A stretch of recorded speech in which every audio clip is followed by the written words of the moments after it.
todos muito bem-vindos a mais um Conectando Humanos Mundo RH. Humanos, hoje o nosso programa show está numa casa de cultura, numa casa de afeto. Complementa mais alguns bons adjetivos, Fê. Uma casa de bons encontros. Canto Cidadão, um espaço que já há muitos anos vem promovendo a cultura na cidade de São Paulo, expandindo isso cada vez mais. Aqui hoje a gente está no espaço do teatro. Esse cara que está aqui ao meu lado, Felipe Melo, além da lenda, é o fundador aqui da casa. E o nosso grande objetivo no papo de hoje é falar um pouco para vocês a respeito do protagonismo. Agora, o Felipe traz um complemento desse item que a gente já vem, de certa forma, trabalhando na sociedade, né? O protagonismo a qualquer preço, será que vale, será que não vale? E aí esse cara desenvolveu uma técnica, um conteúdo absolutamente imersivo e que faz muito sentido, ainda mais nos tempos de hoje, que é esse protagonismo ético. Então, nem tudo...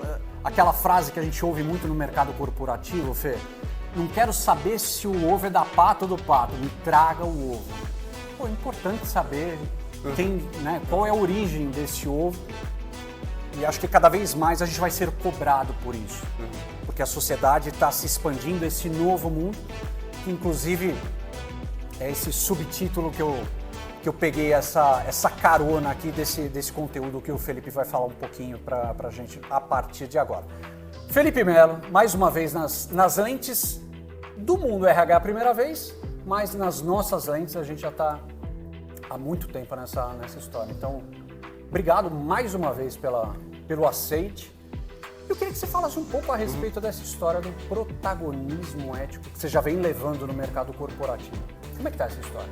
Anderson, primeiro quero te agradecer muito pelo espaço, por confiar na minha voz e por meio da minha voz trazer algumas mensagens que buscam sempre dialogar com o mundo, com o que acontece no mundo, com aquilo que a gente percebe e vislumbra como possibilidade futura, mas efetivamente aquilo que tem mais chance de causar efeitos positivos na vida das pessoas, estejam elas onde estiverem. E antes de mergulhar mais profundamente na ideia do protagonismo ético, para causar no mundo novo, eu quero registrar aqui que é uma enorme alegria te reencontrar. É muito positivo a gente se lembrar de expressar para as pessoas o como é bom restabelecer um contato. Como você disse, conectando humanos. Nós vivemos nos últimos anos períodos muito desafiadores, períodos trágicos, onde diversas conexões humanas foram rompidas, em definitivo até, de uma forma lastimável. Outras formas de se conectar surgiram. Então eu queria te agradecer mesmo. Que legal. Agradecer. Muito bom estar nessa casa. É uma alegria imensa, é um momento de comoção. Essa palavra me encanta muito, porque a gente pode ficar triste na presença de algo triste e é natural, mas quando a gente se conecta com alguém num momento difícil, a comoção me parece uma das formas de encontrar caminhos. Porque a própria palavra ela dá a dica, comover, mover-se junto. Então eu me sinto comovido de verdade assim, de receber você, a gente já viveu coisas bonitas pela arte, pela vida, porque a gente sempre falou de arte, falando de vida. Sim. E falou de vida buscando arte para falar melhor sobre vida. E receber você aqui no Canto Cidadão é sempre uma alegria. A gente está sentado exatamente num espaço no qual a gente realiza atividades artísticas, principalmente por meio do teatro, da palhaçaria, da música.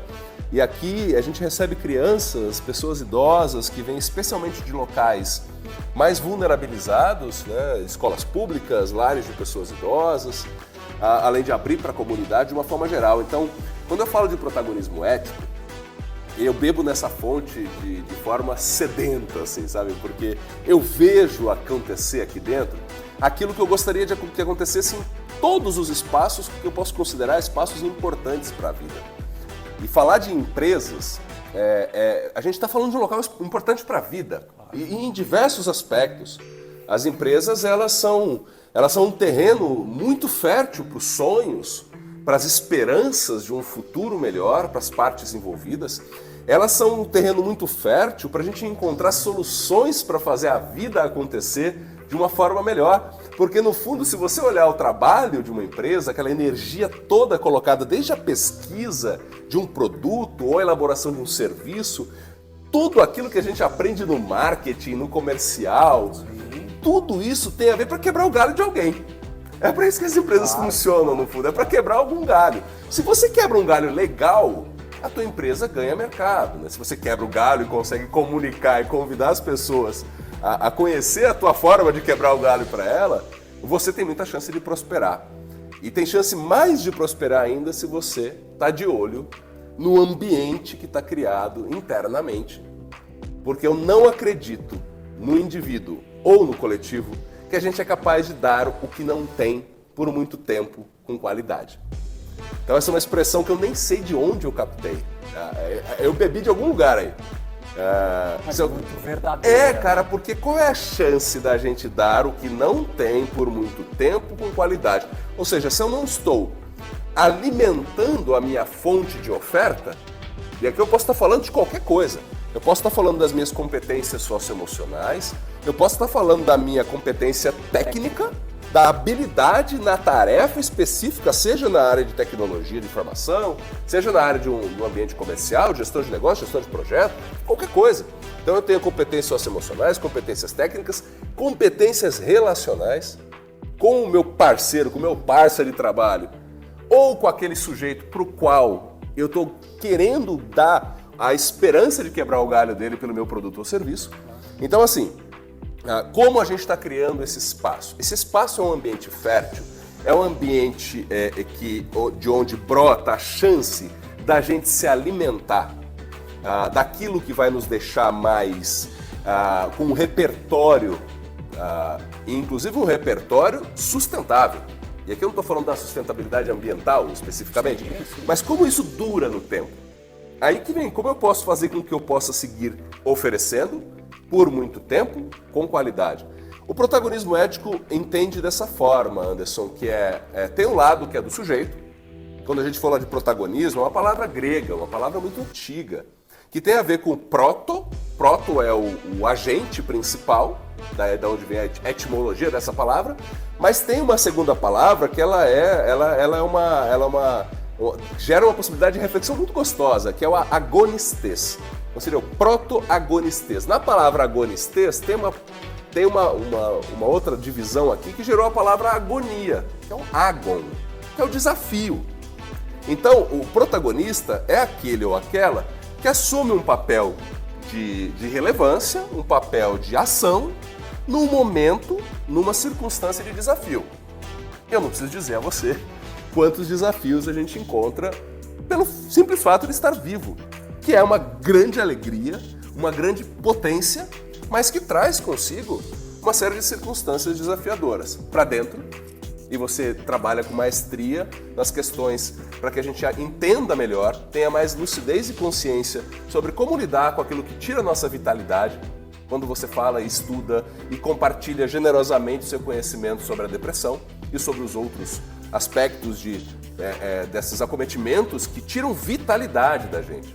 Porque sem vitalidade fica difícil você assumir a sua parte do protagonismo. No livro O Demônio do Meio-Dia, do Andrew Solomon, quando ele fala, e isso para mim está totalmente conectado com o protagonismo, porque ele fala que a depressão, o contrário de depressão não é felicidade. O contrário de depressão é vitalidade. Então o que eu estou falando aqui, e aí falando diretamente com o ambiente corporativo, que é um espaço importante para a vida pelas razões que eu enumerei, o quanto a gente pode aprimorar constantemente as fontes que permitirão essa fertilidade do terreno, e o terreno é formado pelas pessoas. São as pessoas que são, em si mesmas, as semeadoras e as sementes. Porque tudo passa pelo humano. Conseguimos resolver uma série de coisas pelas tecnologias que cada vez mais chegam. mas o humano está presente invariavelmente. E a gente percebe também que, embora eu trabalhe muitas questões tecnológicas para encurtar caminhos, para acelerar processos, chega um momento e a gente fala cada vez mais da experiência do cliente. E essa experiência também tem a ver com o contato humano. Então, meu caro, o protagonismo, a vitalidade, um processo em que eu construo um ambiente, uma equipe, um departamento, uma gestão, um espaço em que possibilite que o sujeito se sinta vitalizado ali. E aí entra o outro. Que o outro, para você, sou eu. O outro, para mim, é você. Então, o outro é sempre a perspectiva do né, daquele protagonista. Por isso, eu trabalho nos últimos muitos anos no ambiente corporativo, tendo a alegria de ter passado por todo tipo de empresa, desde empresas de um porte menor até gigantes, falando nessas empresas em formato de palestra, mas também tendo a oportunidade, muitas vezes, de falar durante meio período, de falar durante um dia inteiro, de falar durante 2, 3 dias, a depender ali do contexto, sobre o que pode sustentar, no curso do tempo, a criação de um espaço que estimula o sujeito a ter vitalidade a partir dele, e aí vem o sobrenome desse conceito, que é o protagonismo ético. Porque a gente aprende com tantos mestres, e eu sempre faço muito questão de citar um mestre que é muito caro a nós dois, que é o professor Clóvis de Barros Filho, que para mim é o maior explicador da ética no Brasil. E da potência também, Nossa, né? O Clóvis é um ícone. Ele é um inominável, né? Porque filho de Aristóteles. Ele é filho de todo mundo junto ali, cara. Eu acho que todo mundo gostaria de reconhecer a paternidade dele, viu? Seria um processo contrário. E aí, assim, a ética do protagonismo é exatamente o que dá lastro no tempo de um compromisso coletivo daquele espaço. E a gente está falando do espaço da empresa. Sim. Mas a gente transita no hospital e é a mesma coisa. A gente transita na escola pública ou qualquer tipo de escola é a mesma coisa. No trânsito, na nossa casa. Ou seja, nessas células menores ou maiores, com consanguinidade ou não, mas onde acordos foram firmados entre partes que são individuais e buscam, no que a gente deseja, buscam protagonizar, porque ninguém pode ser protagonista da vida alheia. Então essa é uma tarefa que cabe somente a mim. Então, na boa ideia de protagonismo, o sujeito quer protagonizar no seu espaço de mundo, no seu processo de excelência individual. Agora, eu não gostaria de caminhar rumo ao futuro com estímulos que estivessem única e exclusivamente direcionados a dizer ao Anderson para ele ser protagonista, não importa como venha o ovo da pata. Só o resultado. Não, eu não quero, porque aí eu sou o outro do Anderson. Você vai receber o... E aí eu não tenho como me sentir à vontade se eu não sinto no Anderson, para além da sua vontade vitalizada, uma vontade vitalizadora do outro. E o Anderson, claro, como um acordo recíproco, também deseja que o Felipe, como seu parceiro de trabalho, esteja vitalizado, mas que o Felipe também seja vitalizador, para que o Anderson não só não seja ter o seu tapete puxado pelo Felipe, porque isso aí é um ambiente já decrépito, quando você tem pessoas puxando o tapete. Mas não só este caso que é o drástico, mas do outro lado, como o Felipe eticamente usa também os seus recursos vitais para aprimorar a convivência e ajudar a fertilizar o espaço também para o Anderson. Porque o trabalho bem feito do Anderson reflete no meu trabalho bem feito e o trabalho em conjunto, voltamos para a sinergia, que é quando a gente se encontra em nossas máximas potências e inclusive compartilhando um pouco da nossa energia para que o outro prospere também, aí nós temos que 2 somados 1 mais 1 vão além do 2. Então, para mim, essa ideia do protagonismo ético, saca? Mas você sabe, cada vez mais, né, dentro da área de RH, que vem ganhando cada vez mais protagonismo dentro do cenário corporativo, como é que a gente faz, na prática, para quem é, né, do RH, implementar uma política onde a gente consiga proteger, de certa forma, o todo, e não simplesmente estimular os que tiraram as melhores notas? Esse é o grande desafio da gestão, né? Existem esforços e caminhos apontados e nós estamos vivendo exatamente esse momento, porque a gente tem hoje uma demanda dentro das corporações da atração e da retenção de talentos. porque eles são indispensáveis. Eles talentosos, elas talentosas, toda essa sorte de pessoas nas suas mais variadas frentes de atuação, as empresas precisam do talento, da potência criativa, da potência que faz prosperar uma equipe, seja qual for a função. No entanto, se a gente se esquece do terreno, a gente pode até estar colhendo o fruto no curto prazo, mas se você esquece da fertilização do terreno, obviamente você pode comprometer o prazo mais avançado. Eu trabalho com algumas competências socioemocionais, que elas têm uma parte que há um estímulo do sujeito fazer um trabalho que a gente pode chamar um trabalho de autopercepção, que com o curso do tempo pode levar a autoconhecimento, e o autoconhecimento pode nos dar um diagnóstico melhor daqueles flancos que me pedem autodesenvolvimento. Porque se a gente parte do autoconhecimento, eu pergunto, para a gente poder efetivamente conhecer algo, tem uma tarefa anterior a dizer, autoconhecimento, ele vai precisar estudar o fenômeno. E se o fenômeno sou eu mesmo, quais são as competências que podem me estimular a olhar para dentro?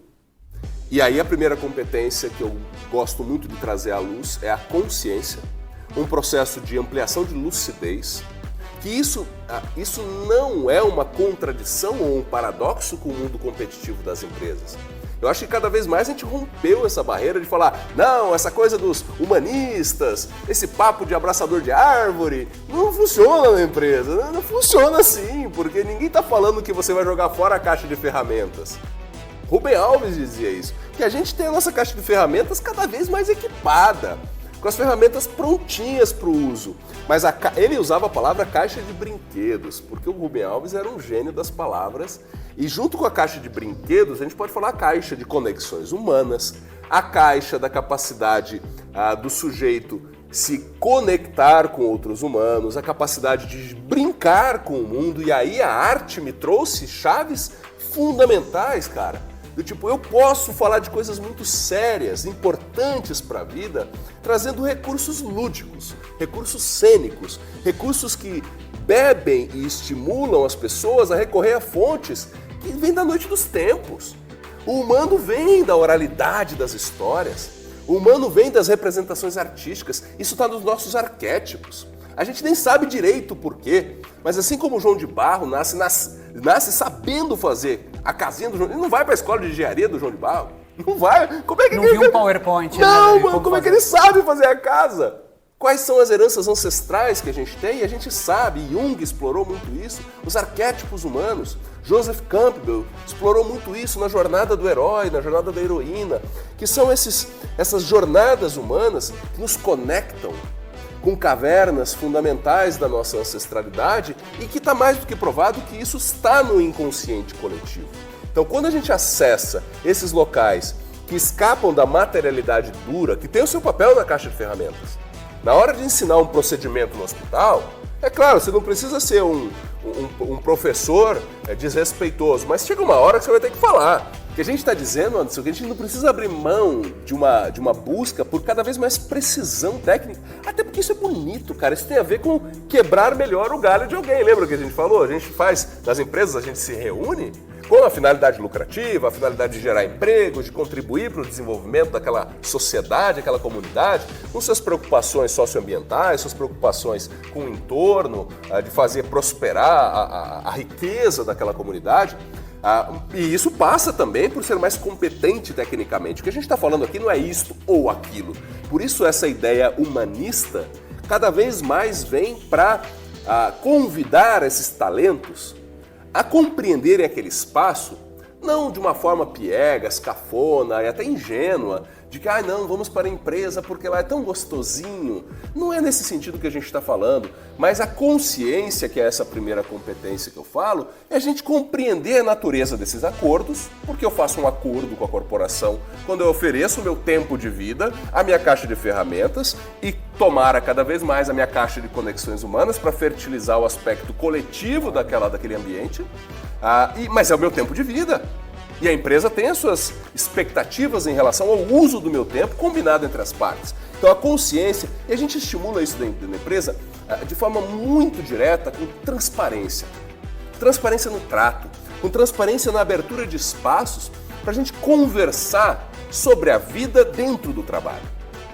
E esse ponto é fundamental, né? Porque aqui, até aproveitar fazer um merchan, né? A gente tem esse espetáculo que está acontecendo aqui, Sim. Né? No Canto Cidadão, onde você recebe diariamente. Temos 3 ou 4 vezes por semana, a gente manda o ônibus buscar as crianças nas escolas públicas, até nos lares de idosos a gente manda também, quando eles têm condições físicas para virem. E aqui, né, atrás, justamente dos bastidores, vocês não podem visualizar, tem um teatro aqui, né, um espaço, uma arena muito bacana. E aí vem um dos desafios, Fê, que é o seguinte, a retenção de talentos, né? É muito diferente. A nossa geração, nós somos imigrantes digitais. A nova galera que vem do ano de 2000 para frente, a gente acaba tendo um pouco mais de dificuldade. São pessoas, às vezes, mais introspectiva, mais egoísta, mais imediatista. Evidentemente que o pessoal da área de RH também tem muita dificuldade, ou os gestores, de uma forma geral, têm muito essa dificuldade. Em contrapartida, você aqui dentro de casa recebe e dialoga muito bem através da arte com essa galera. Então você tem a possibilidade de transformar alguém que eventualmente está ali num movimento muito mais fechado, recluso dentro de um quarto, né, a geração do quarto e tudo mais, para se abrir para o mundo. Quais são algumas sugestões que você pode oferecer também para os gestores de RH que têm essa dificuldade? Pô, tô com uma galera mais nova aqui de 20, 22, 25 anos. Poxa, mas é um mundo completamente diferente, né? Parece que as motivações deles são muito diferentes das nossas. Parece que a gente não existe um diálogo. Como é que você consegue dialogar tão bem com o mamando e com o desmamando? Pois é uma reflexão muito interessante essa, Anderson, porque se a gente olhar para uma empresa hoje, eu muitas vezes estive em empresas grandes que tem ali, inclusive o respeito à intergeracionalidade, porque são empresas que buscam atuar mediante os seus princípios e valores na prática mesmo. Então você vê desde a turminha que está chegando ali, às vezes como menor aprendiz ou como estagiário, que tem 16, 17 anos, e tem gente que está ou na direção, mas nem sempre, que está com 50 e tantos, 60 e tantos. Então você tem ali de 3 a 4 gerações convivendo diariamente. Quando você fala dessa geração que está aí, inclusive a minha filha está nessa idade, né, com 23, 24 anos, e eu acompanhei isso dentro de casa e com todas as suas dores e todas as suas delícias, né? O que eu penso que a gente pode fazer, e aí é um pouco a minha praia, é como a gente cria um ambiente que abre espaço para que esta turma experimente aquilo que o quarto não oferece, mas aí esse convite é o X, como você convida, porque se você aponta o dedo e chama de nerdola e fala que você não gosta de gente, que você só quer saber de computador, a pessoa fala, beleza, é isso mesmo, beijo, tchau. Mas como a gente vai criando um espaço e consegue por meio, e aí vem as técnicas que têm a ver com os relacionamentos interpessoais, as artes cênicas ajudam muito isso, porque a gente pensa às vezes no teatro como, não, pelo amor de Deus, nunca vou estar ali na frente me expondo, morro de medo, não quero, não gosto. Mas antes da exposição em cena, o teatro, as artes cênicas em geral, no meu caso foi mais ainda a palhaçaria do que o próprio teatro. Eu me formei em artes cênicas também, mas eu tenho 21 anos de palhaçaria hospitalar. A palhaçaria me mostrou a lindeza que é você abrir a porta e também mostrar o aspecto vulnerável de si mesmo, ao outro. E isso pede pra gente ainda mais zelo com a parte ética da convivência. Porque se eu estou num espaço que só estimula protagonismo e não ética, quando eu me mostrar vulnerável, o que o outro vai fazer comigo? Vai se aproveitar. Claro. E esse é uma arma que você entregou pro outro. Claro! E o grande medo que a gente tem de se mostrar vulnerável é exatamente sofrer as consequências de ter exposto algo que não está na sua máxima potência. Mas quando a gente fecha essa porta, Anderson, tem uma coisa que acontece, a Brené Brown fala muito sobre isso no seu trabalho, que ela trabalha sobre vulnerabilidade. Ela fala que quando a gente suprime esses sentimentos, a gente não suprime só esses. A gente não consegue suprimir só os maus sentimentos, a gente suprime os bons sentimentos. E aí a chance da gente trazer a nossa exuberância da alegria, a exuberância do entusiasmo, que é o que vitaliza a nossa vida e a do outro, Fica tudo anestesiado. Fica anestesiado, é exatamente essa palavra que ela usa. Tudo se anestesia. Quando a gente não cria espaço para que a gente seja humano em sua completude. Porque somos vulneráveis em muitos aspectos e somos muito potentes em outros. Às vezes, para poder fazer isso acontecer, a gente precisa realmente firmar acordos em que as partes compreendem que, para além da busca da competitividade, que é inquestionável, até porque ela é um convite legal para o humano, não a qualquer custo, mas como um farol, ser o melhor que a gente pode ser a partir do que somos agora. É um conceito antigo da Grécia, é o arete, é a excelência individual, mas o arete vinha com a ética. Isso, o que a gente está conversando aqui, é uma busca de desenvolvimento humano de milênios. Agora, nesse espaço, quando a gente vai construindo a ideia de que a competitividade pedida e estimulada em nós, ela tem uma rede de apoio.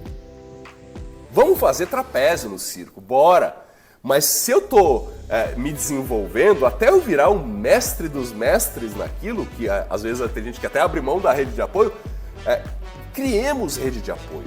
Porque tem dia que o Anderson não vai estar na sua máxima potência, mas o Felipe sabe, porque eticamente os dois dialogam no miúdo da vida, que naquele dia não é porque o Anderson não quer oferecer o melhor dele, mas naquele dia, humanamente, o Anderson não tem como oferecer o melhor. E eu, empaticamente, de uma forma altruísta, enxergo que o Anderson precisa naquele momento na rede de apoio. E sabe o que eu tenho a crença nesse momento? Se estamos convivendo eticamente, que quando for a minha vez de demandar a rede de apoio, você e os colegas estarão lá. O teatro tem a ver com isso. Você me ensinou, eu lembro, nesse canto daqui, eu fiz um exercício uma vez com você e com toda o grupo daqui, onde era um exercício de segurança. Então a gente precisava subir em algum lugar e cair de costas. Cara, aquilo dá um pavor na realidade. Mesmo logicamente você sabendo que as outras pessoas, tá todo mundo pronta, preparada para te receber na tua queda, é muito difícil pra gente se jogar. Então isso que você tá trazendo, eu me lembro muito bem aqui o quanto foi pavoroso, mas o quanto foi importante também saber que eu posso cair e vão ter pessoas que vão estender as mãos para mim. Você sabe que esse é um exercício que a gente pode ter até um quê de radical nele, né? E realmente é uma exposição física e quando acontece, e nunca ninguém se machucou fazendo isso, mas eu compreendo a natureza do angústia. O que a gente também tem e deve explorar, inclusive falando dessa geração, que tem uma parte dessa geração que é introspectiva, e às vezes a pessoa nem é tímida, porque são coisas diferentes. Sim. A introspecção é um lugar em que a pessoa se energiza sozinha. Ela tem um lugar de segurança dela, que ali ela flui. A timidez é o medo da convivência, né? A própria origem da palavra timidez tem a ver com ter medo. Às vezes, Anderson, eu venho transformando os meus trabalhos em empresas, antes mesmo de chegar a esses desafios um pouco mais corpóreos, uma roda de conversa que você consegue criar um ambiente de confiabilidade mútua e vai ali mediando, facilitando, abrindo a chance das pessoas se apresentarem para o mundo e dizer, eu sou assim, eu gosto disso, não gosto daquilo. E aí que você consegue fazendo as pessoas entrarem em cena sem nem perceberem. Porque a pior possibilidade para a gente é deixar as pessoas sempre como espectadoras do espetáculo que elas mesmas deveriam estar participando, ou nem mesmo entrando na sala. Fugindo do palco porque tem medo que no palco você vai ser julgado, no palco você vai ser depreciado, no palco você vai sofrer bullying, porque é uma coisa que a gente deu voz e deu vídeo para isso com muito mais força nos últimos anos. Então, assim, para essa geração, a gente tem um trabalho que às vezes tem 2 ou 3 etapas a mais, para a gente criar um ambiente que essas pessoas possam também perceber que além do seu espaço, quem sou eu para questionar se a vida da pessoa tá boa no quarto dela? Não sei, eu não sou ela, eu não estou no quarto dela, mas a minha crença é que ela também pode beber de outras fontes, que é a fonte da convivência, que é a fonte de uma expressão da coletividade. E isso tem tudo a ver com o que a gente estava falando do protagonismo e a sua ética. Ou a ética e o seu protagonismo. E dentro do novo mundo. Isso. Esse novo mundo que acho que precisa ser cada vez mais estimulado, talvez principalmente para essa nova geração, a solução híbrida, que é o que se propõe aqui, né? Sim, sim. Você sabe que durante a pandemia a gente conseguiu manter as nossas atividades por conta da tecnologia. E eu não celebro isso. Você fala, que bom que a pandemia... Não, que ruim que a pandemia veio, ponto. Nós tivemos que fazer uma reinvenção rápida e por meio das transmissões online nós seguimos atendendo em hospitais, por meio do celular da outra ponta, da equipe de saúde, nos lares de idosos, nas escolas, nas casas das crianças. Nós chegamos a fazer vaquinha para comprar plano de dados para a família daquela criança. Porque a gente, que bonito, eu vou fazer uma transmissão online. Mas a família tem pré-pago. Ela não consegue fazer streaming no celular dela. Então a gente aprendeu todo um novo ecossistema para poder fazer aquilo que a gente chama aqui de bons encontros. E se eu tivesse que resumir toda essa ideia do protagonismo ético, é como a gente aprende, aprimora e celebra pactos no miúdo da vida no aprimoramento dos bons encontros. Porque o bom encontro é o lugar que eu quero voltar. E é um lugar que é bom para todo mundo. É bom para todo mundo. Não é bom para todo mundo o tempo todo, necessariamente. Não é que a gente vai deixar de dar um feedback importante para alguém, porque aqui a gente só fala de coisa boa. Tem hora que a meta tá curta, frente ao desejado, vamos ter que apertar, galera. Só que a gente vai apertar sabendo por que a gente está apertando, e é claro, tem a forma. O mundo de hoje, os talentos, especialmente essa nova geração, me parece que tem uma... E eu até celebro isso, viu? Tem uma paciência menor com o distrato, com a falta de respeito, com métodos antigos que eu não quero mais ver em lugar nenhum, seja dentro de casa. Que funcionaram até hoje, sim, mas que é na pancada. Sentido, manda quem pode, obedece quem tem juízo. Sabe? E eu não vejo que isso não tem nada a ver com temos acordos, vamos persegui-los e cada um tem a sua responsabilidade. E se não houver o cumprimento da responsabilidade, tem consequências. Ou eu te explico o que aconteceu e reorganizo o plano, ou se foi simplesmente negligência, dispersão, distração, ou realmente o que a gente chama de absenteísmo piorado, que é o presenteísmo, que no absenteísmo o sujeito não foi fisicamente. O presenteísmo a pessoa vai, mas não vai.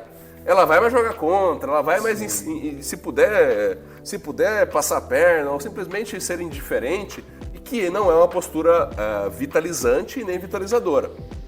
Então, nesse sentido, para fechar essa ideia aqui, Anderson, um espaço que gere uma possibilidade da gente ter mais lucidez sobre o nosso próprio momento. E as corporações vêm percebendo e mudam até o nome, às vezes, dos seus departamentos. Sim. Departamento de talentos, departamento de gente, eu já vi de tudo que é nome. Porque está falando assim, olha, aqui tem um espaço que é um espaço transversal dentro das áreas da empresa, mas é um espaço de onde brotam e estimulam que tipo de terreno a gente quer fertilizar aqui. E aí vem gente de fora, a gestão cada vez mais que vem sendo chamada para as empresas. Essa gestão, claro, tem a sua demanda técnica, mas também tem uma demanda de saber lidar com gente. Quando a gente fala lidar com gente, é a gente aprender esse bom balanço entre o estímulo, a cobrança, o acolhimento, a compreensão, a consciência, porque é só a consciência e a lucidez do sujeito que vai permitir com que ele realmente compreenda esse acordo. E ele, no que se fala de outras expressões atuais das empresas, o accountability, o ownership, a governança, tudo isso só pode acontecer se o sujeito compreende o quanto ele realmente está engajado naquilo. Não há protagonismo sem engajamento. Sem dúvida. Não há. Então a consciência é a primeira parte. A segunda parte, que alimenta a consciência, que a gente chama de equilíbrio emocional. Porque o equilíbrio emocional é fundamental para eu compreender os afetos que me acontecem dentro de uma empresa, dentro de uma casa, dentro do hospital, no trânsito. O que eu faço com aquilo que eu estou sentindo. Exatamente, porque a emoção, ela não pede licença. A emoção não bate na tua porta e fala, posso entrar? Não, quando você percebe, ela está no teu sofá, com o controle do remoto na mão e bebendo o teu suco. Aí o que você faz com isso é que é chamado inteligência emocional ou capacidade de ter equilíbrio emocional. É a resposta que eu dou frente ao ambiente quando ele me estimula, positivamente ou negativamente. E eu espero que nas empresas a gente tenha as duas coisas. Adoraria que não tivesse momentos tensos na empresa. Mas é importante, né? O caos também ele é importante para nos levar para um outro ponto, né? Assim como os conflitos, né? Então, quando você vai dar um feedback que você precisa efetivamente puxar a orelha, poxa, aquilo pode ser conduzido de uma forma que vai ficar um climão, ou não, a gente sai fortalecido disso, porque combinamos e fomos absolutamente transparentes. Transparentes, né? Lúcidos, adultos. O Marshall Rosenberg, na sua obra Comunicação Não Violenta, ele traz um caminho possível, entre tantas formas, a gente pode falar em relação à assertividade, tem muitas técnicas de comunicação. E aí, muitas vezes eu escuto ainda, quando eu falo com a turma nas empresas, muitas vezes nos bastidores, aí, rapaz, é que você não sabe como é que é aqui, rapaz. Der moleza, o pessoal não sei o quê. Se der moleza, o pessoal vacila. Se der moleza... Rapaz, mas então acho que tá... Os acordos me parecem que estão um pouco frágeis, né? Então talvez esteja faltando lucidez das partes, e aí a gente está falando daquilo que as empresas podem fazer, porque no mundo ideal todo mundo já chega com lucidez. E aí tem um grande dificultador no meio dessa história, que é o ego exacerbado, né? Então quando você, de certa forma, e no universo corporativo a gente vê muito isso, né? Eu já experimentei muito isso também. Então quanto maior é a tua cadeira, maior é o teu senso de poder. E aí, o que você faz com isso, né? Rapaz, eu acho que cada vez menos vai ter espaço para esses egos gigantescos, especialmente quando eles se traduzem em técnicas e práticas velhas de gestão de gente. A turma vai ter que segurar a onda, cara. Vai ter que segurar a onda porque a empresa é o espaço coletivo de convivência. E no espaço coletivo, a briga egóica, ela só desfaz a fertilidade desse terreno que a gente está buscando defender aqui. Porque exatamente quando a gente fala da primeira competência, consciência, da segunda, equilíbrio emocional, e uma que alimenta a outra no curso da vida, essas duas como trabalhos mais internos que podem ser estimulados pelo ambiente, mas tem um compromisso interno. Se o sujeito tá nem aí para a consciência, tá nem aí para o equilíbrio emocional, chega sempre negligente, disperso e desvairado na tua empresa, talvez tenha um problema ali de saber se é realmente naquele lugar que aquela pessoa deve estar. Porque a empresa tem um papel educativo, de alguma forma, mas também não é uma tutela. A empresa não dá conta de ter um contingente de pessoas, a não ser que você tenha questões de saúde. Que a gente entra toda uma questão de direito trabalhista, que é uma outra discussão.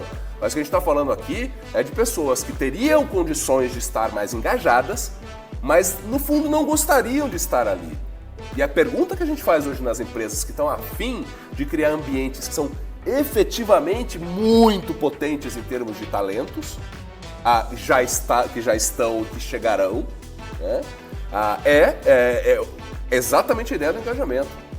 Que aí a gente começa a falar efetivamente das pontes. Porque o que é diferente de você no mundo, Anderson? Tudo! Todas as pessoas que não são Felipe são diferentes de Felipe. E ainda bem, né? Ainda bem, porque é nessa pluralidade que a gente vai celebrar a potência humana, e que bom que a gente está vivendo este tempo de efetiva vocalização, que ainda carece de muito mais prática, de respeito, estímulo e integração da diversidade. E não basta só convidar para a festa, né? Como diz, tem que chamar para dançar. Tem que deixar a pessoa virar DJ também. Isso é a efetiva inserção da diversidade em todas as suas matizes. E isso só traz beleza, porque a beleza humana se dá na sua excelência. No melhor que ela pode ser como conjunto da obra. E a beleza do sujeito só pode se dar se está no espaço de diálogo, que é uma palavra grega também. O di é o duplo, o mono é o monólogo. Talvez o monólogo seja aquele ser egóico que só entende um mono, né? Ou seja, o logos é a forma de ver o mundo, a forma de raciocinar, é a lógica. Ou até numa tradução mais livre, é a luz do sujeito. Quem tem essa demanda infinita de monólogo, só entende que o mundo precisa da sua própria luz. Só quer estar no mundo para a sua própria luminescência. A ideia do respeito ao diálogo, ao diferente, é essa ideia de contemplar por uma questão pragmática, que o Anderson tem o que oferecer. A luz do Anderson, somada com a minha luz, gera mais luz, gera mais energia. Então tem uma parte prática e pragmática. Que isso, se tirou o pragmatismo das empresas, a gente corre risco. A gente deixa só pragmatismo nas empresas, você corre risco. É um equilíbrio, né? Como a gente busca um equilíbrio que é sinuoso. Claro, não é um equilíbrio flat. Claro. Agora, além dessa parte pragmática, quem sabe a gente consegue criar um ambiente, e eu vejo isso acontecer. Eu vejo, ou tenho muita sorte de circular por algumas empresas, em que eu vejo um real esforço de que, para além do pragmatismo de buscar convidar o Anderson a ser o melhor que ele pode ser, porque assim o Anderson vai ser mais competitivo, eu não estou fazendo juízo de valor, é necessário, porque temos desafios importantes. Se eu bobear, a concorrência faz isso e eu fico para trás. Mas, do outro lado, como eu consigo também realmente compreender a beleza do estímulo ético, de a gente celebrar porque nós conquistamos a partir da luz compartilhada. E quando eu falo luz, é potência, é capacidade de realização, é capacidade de lealdade com o meu time, é a capacidade, daí sim, de uma forma lúcida, ampliar minha chance de equilíbrio emocional, especialmente num momento desafiador, porque eu vivo num ambiente em que tem como premissa, às vezes pode ter os seus buracos na via, mas tem como premissa, não é só um banner na parede, tem como premissa cotidiana e a gestão, especialmente a alta gestão e todos os seus níveis, busca reforçar a premissa de que ali está se cultivando o melhor que pode eclodir da pluralidade. Isso é só potência, cara. É só potência. E a última competência é que traz, para mim, é uma região que é aquele lugar que a gente quer chegar e que a gente vai tocar aos pouquinhos e quem sabe a gente consegue chegar mais perto. Que é uma competência que eu chamo de amabilidade. Que é a ideia da gente transitar por esses espaços importantes para a vida, nesse caso das empresas, a vida coletiva, dentro da empresa e também vida coletiva porque atende demandas de pessoas diversas e cumpre papéis sociais fundamentais para um país prosperar. Como a gente faz para caminhar tendo mais consciência para levantar pela manhã e saber, não, eu tô indo mesmo, porque eu vou decidir. Tem a ver com os meus boletos que eu tenho que pagar, sim, mas eu poderia pagar os boletos de outras formas, mas eu estou escolhendo esta forma de pagar os meus boletos. E por escolher lucidamente, eu vou inteiro, na medida do máximo possível.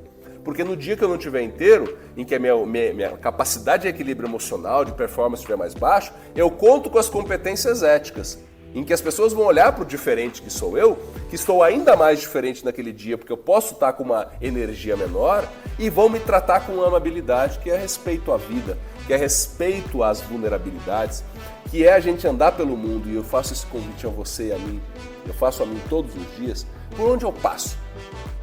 Eu nutro mais ou eu intoxico mais? Que pegada eu deixo por onde eu ando? Em cada conversa que eu faço com as pessoas, no hospital, quando eu tô com um palhaço, aqui quando eu recebo as crianças, quando eu falo com a minha companheira de vida, quando eu falo com a minha mãe, e na hora cada vez mais, uma coisa muito efetiva, Anderson, no dia desta gravação aqui, eu tive um desajeito comunicacional com a minha companheira. Aí sabe aquela coisa, de manhã, eu tô meio constipado hoje, eu acordei meio... E a gente se desentendeu, não foi uma briga caótica, mas sabe quando fica aquele... Arranhou o disco. Sabe quando fica aquele amarguinho assim? Eu venho percebendo, e isso me emociona, cara, porque isso mostra que o tempo tá passando e junto com o tempo eu tô caminhando no sentido do aretê, pouquinho a pouquinho. Eu levaria, talvez, porque eu acho que eu fui o que causei o desajeito. Foi a forma que eu coloquei, que eu poderia... Eu levaria assim umas 3 horas pra falar, não, agora deixa eu pegar uma mensagem, mandar e tal. Cara, deu 15 minutos que a gente saiu da conversa, eu já tava com aquele sinalzinho que nos trabalhos de Hércules é chamado da campainha de Atena. Atena, a deusa da sabedoria e da justiça. Aquela campainha soou. Mas porra, cara, você poderia ter encaminhado aquela conversa de outro jeito. Manda uma mensagem para ela, que a gente não estava próximo fisicamente. Manda, fala, olha, não é nem desculpa. Quando você fala desculpa, você está pedindo pro outro tirar sua culpa. Você joga pro outro. Eu falei, eu sinto muito pela forma como eu me dirigi a você. Eu sigo sentindo aquilo que eu estava sentindo, mas a forma como eu me dirigi a você desfocou a conversa e te causou um incômodo. Eu poderia e deveria ter feito de outro jeito. Podemos conversar de uma outra forma depois?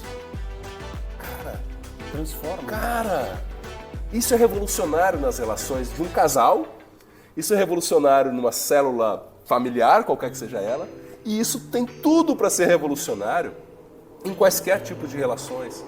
Desde que não seja com a intenção de manipulação. Né? Aí, não, se você parte do... É isso que a gente falou agora. Se você parte desse princípio, há um problema aí estrutural, não? Um problema que é um problema intrínseco de uma contaminação da premissa, cara. Aí, realmente, a gente está falando de um espaço em que as pessoas verdadeiramente estão jogando no mesmo time.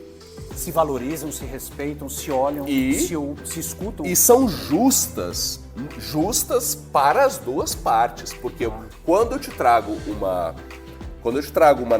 história contada por mim da forma como aquilo que você fez me causou mal, eu estou sendo justo, porque eu estou apontando algo que eu não estou ainda nem te colocando a culpa, eu estou te contando como a sua atitude me causou um desarranjo de sentimentos.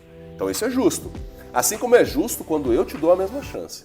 Então a justiça, por isso que quando a gente fala na antiguidade grega, e eu estudo muito mitologia, as civilizações antigas, porque elas nos dão pistas, não resolveram a coisa toda. Se tivesse resolvido, obviamente a gente não estava nem tendo essa conversa aqui. Mas aí tem a pirâmide é um símbolo que tem a ver com o processo de evolução humano. Você parte do quadrado, que são as 4 forças da natureza. Você vai para o triângulo, né? Então você tem aqui água, fogo, ar e terra. O quadrado é a base. Então temos os nossos aspectos instintivos. É o nosso id, né? Na psicologia, né? É a nossa força bruta, se bobear. Se não houvesse civilização, provavelmente nós seríamos guiados pelo instinto, como outras espécies são guiadas pelo instinto. Como já fomos também no passado. Em alguma dimensão, e a gente foi entendendo que para nossa espécie sobreviver e para as empresas avançarem no tempo, é a mesma demanda, eu acho, com características diferentes, a gente precisa usar a cabeça, e por isso o cérebro humano se desenvolveu, os aspectos cognitivos, criação de ferramentas e assim por diante, e o aspecto tribalista. A gente precisa se juntar, velho, porque a nossa espécie não é mais rápida, não é mais forte, não é que corre mais rápido, não é que enxerga melhor, não é que tem melhor olfato, nem melhor audição. Como a gente vai sobreviver num ambiente tão hostil? E a gente sobreviveu porque a gente desenvolveu a forma cognitiva e criou ferramentas para interferir no mundo. E eu não sei se está sendo um bom negócio para o mundo, tanto que a gente está interferindo no mundo, né, por aspecto do meio ambiente. Mas, por outro lado, a gente só vive em coletividade. A nossa espécie é coletiva, é gregária. Então, nesse sentido, cara, eu finalizo aqui a minha parte trazendo a ideia do topo da pirâmide. Se a gente tem na base os elementos instintivos, que é de onde a gente parte, o único instinto que o bebê tem é procurar o seio materno. Dali pra frente, ele vai vai receber estímulos constantes para o seu desenvolvimento moral e ético, né? A subida do triângulo é a justiça, a beleza e a nobreza. Então, aspectos gregos muito bem sustentados, mas perceba que tem a parte do justo, do nobre e do belo. O nobre é aquilo que tem a maior chance de subir a gente pro topo da pirâmide, que eu finalizo com ele. Mas a beleza é fundamental, porque a beleza nos convida à excelência. É sempre um apontamento, a beleza nos emociona, a beleza nos põe alertas. A arte tem esse papel. A arte, ela encanta, essa é uma palavra bonita. A arte, ela transcende a realidade. Ferreira Goulart dizendo que a arte existe porque a vida não basta. Esta vida deste momento não basta porque há tantas outras vidas que a gente pode ter. E a arte, ela aponta caminhos. Então eu termino dizendo que no topo da pirâmide existiam círculos, esferas de ouro. O ouro, o elemento químico, é considerado divino porque era por toda a sua alquimia, e a esfera como símbolo geométrico divino, porque ele não tem começo, nem meio, nem fim. No topo da pirâmide existiam esses círculos que foram saqueados com o tempo. mas ele representa o ethos. O ethos é a palavra grega para ética em português, que é o estado de alma que aproxima o humano do sagrado. Que aproxima, nunca chegaremos. Porque o sagrado é o sagrado, ele tem um papel de te convidar para dançar, como a utopia do Eduardo Galeano. A utopia tem a função de te convidar para dançar. E porque ela é sábia, toda vez que você dá um passo à frente, o que ela faz? Ela dá um passo atrás. Para você seguir em frente. E esse é o nosso convite e a nossa busca, seja aqui no Canto Cidadão, a gente faz muito isso pelo voluntariado, inclusive com as empresas, de trazerem os seus colaboradores e a gente pensar em atividades conjuntas, porque o voluntariado cria uma atmosfera de entrega diferente. Todo mundo com o mesmo propósito. Isso, ali, né? sem hierarquias, com uma chance maior de eu me apresentar ao mundo com mais transparência e revelar talentos e cultivar talentos, com a nobreza de atender um determinado público que naquele momento está submetido a alguma espécie de vulnerabilidade. Então você exercita a empatia, o altruísmo, a solidariedade, realmente põe a mão no mundo e fala, eu vou ajudar a fundar o mundo que eu quero ver. Então, nesse sentido, sigamos convidando as pessoas. Aqui a gente fala fazer bons encontros pela arte e pela vida, porque as coisas estão junto e misturadas em casa ou na empresa. E eu sempre te agradeço pela possibilidade, porque eu sei que você não só deseja, como celebra os papos humanos, porque você é vocacionado para isso também. Por isso que eu espero que todos os seus trabalhos tenham voos maravilhosos, viu, cara? Obrigado, meu irmão. Ó, então, essa frase não nasceu aqui, mas eu queria... Ela já nasceu num outro momento, mas eu acho que ela é muito bem aplicada com isso que eu aprendi com você hoje. Na realidade, o que eu venho aprendendo com você nos últimos 10 anos. O eu com tu forma o verdadeiro together. Então, Fê, muita luz, obrigado pela polinização de tantas coisas positivas pro coletivo, de que o Canto Cidadão continue exuberante, recebendo cada vez mais toda essa energia e expandindo. E você ajudou muito, e sempre que você aparece, você ajuda nesse sentido. E a você e a quem está acompanhando a gente, eu desejo que até o nosso próximo encontro a gente lamente um pouco menos, a gente espere um pouco menos e a gente ame um pouco mais. Eu espero que você tenha percebido, pelo menos em algum momento dessa conversa, que no fundo a gente está falando de amor. Porque o amor se manifesta de várias formas. Inclusive, e não me estendo mais, prometo, perguntaram ao Albert Camus, me recordei disso agora, Albert Camus, um grande escritor, argelino e que escrevia em francês pela colonização, ele falou, Camus, como seria o seu livro se você fosse escrever um livro sobre ética? Aí ele disse assim, meu livro vai ter 100 páginas. 100 páginas. Ah, é? Qual seria o conteúdo? Ele falou, 99 páginas em branco. E na última página eu escreveria a palavra amor. Amor. Amor. E aí todas dessa nuvem maravilhosa que fertiliza, chovem todas as formas de amor. As formas que cabem em todos os contextos que são importantes para a vida, inclusive dentro das empresas. É só uma questão de discurso, é uma questão de contexto, mas no fundo a gente está falando disso. Porque você, cara, a gente quer amar e a gente quer ser amado, e isso é inquestionável. Senhoras e senhores, Felipe Melo, aqui direto do Canto Cidadão, e acho que a grande mensagem final, até parafraseando o Fê, é que a gente possa escrever as outras 99 páginas através desse lindo verbo amar. Que forma legal de pensar, cara. Você já pensou se a gente escrevesse de trás para frente? Que melhor livro seria esse? Bora escrever. Bora lá. Então, humanos, brigadaço por vocês estarem aqui junto com a gente e que esse programa possa polinizar cada vez mais tua empresa, tua casa, teu coração e bora celebrar a vida. Valeu!